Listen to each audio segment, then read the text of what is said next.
Hey everybody, welcome back to the Dungeon Dive. Daniel here. I hope you're doing well, and if you're not, I hope you are soon. Okay, today in the Dungeon Dive, we have a Whiplash review, and why am I calling this a Whiplash review? Well, that's because in the last episode, we took a look at Fallen Land, and Fallen Land is a huge, sprawling, epic adventure game. It takes up my entire table. It has a huge map, over 1,000 cards, hundreds of chits and things to do, dozens and dozens of different characters and loot and items and stats and things you have to keep track of. It's a big, epic, multi-hour adventure game. And then wham, right back to that video is a review of The Abandons. One of the smallest, maybe the most simple game in my collection. And I think you could call this a coffee break game, kind of like Quests Over Coffee, which we have taken a look at before. So yes, I also have my coffee here in my Dungeon Dive mug that, hey, you can buy these at TeePublic. So go over there and support the channel with a cool coffee mug.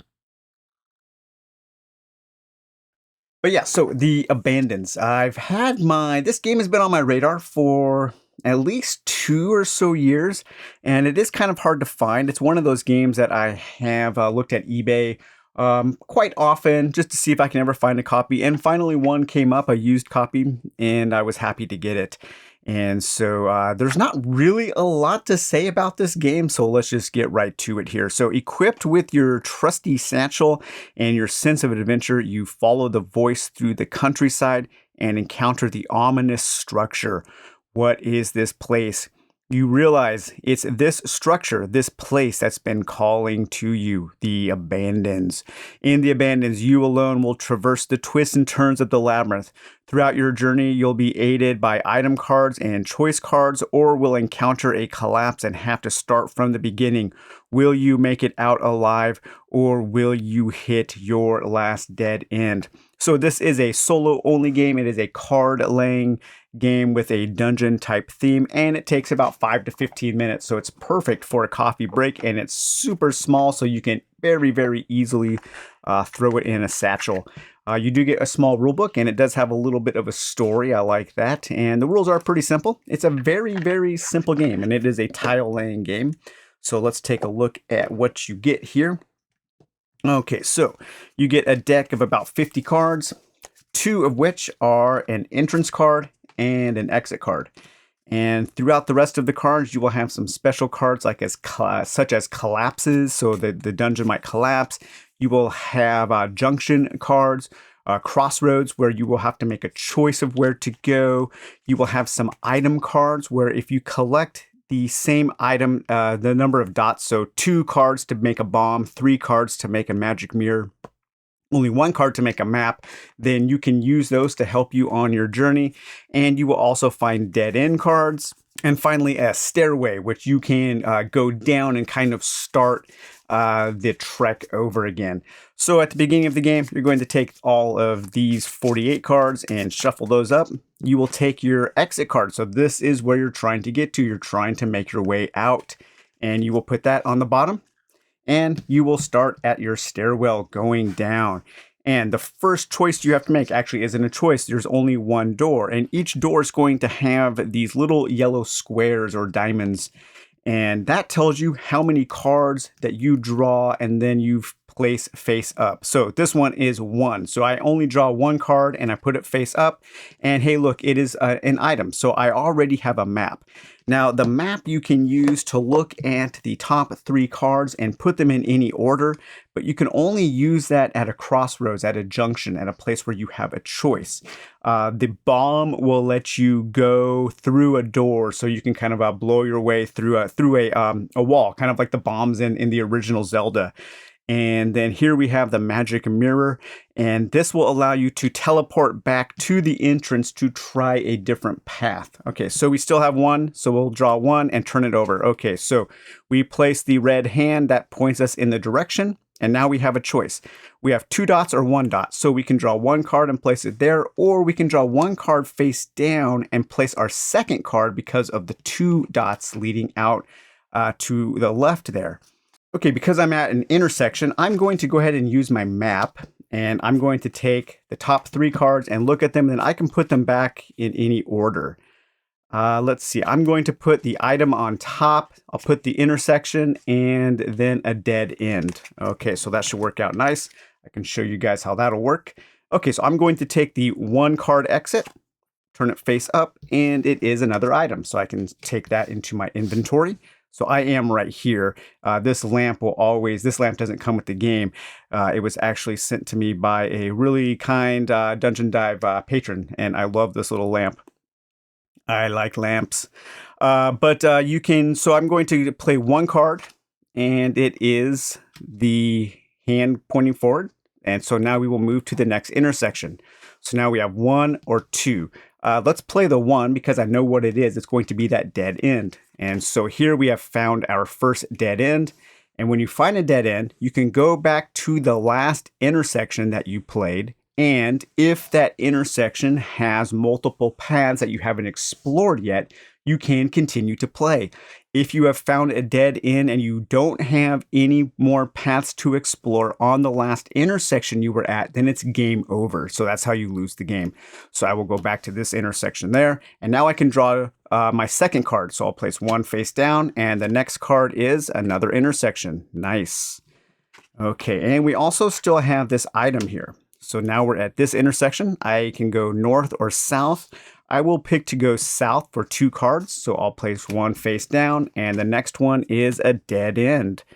Okay, so now we're at this dead end. I will go back to this intersection, and I think I'm going to use my map again to take a look at the top 3 cards, and I will place those back in any order. So we have a dead end. Ooh, this is kind of bad. Let's see here. We can go there, there, and there. I think this is going to be a game over here. I found myself at a dead end. So we'll draw the next card there. We move. We'll draw the next card there. We move, and the next card is a dead end. And because I can't go back to I can't go back to this intersection, you can only go back to the last intersection.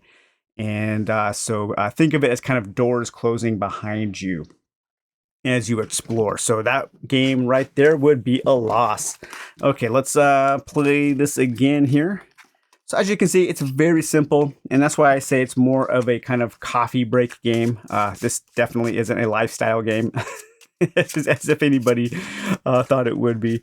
But okay, so there we have our exit, and okay, so let's see where we go. 1 card there. Okay, so we have an intersection.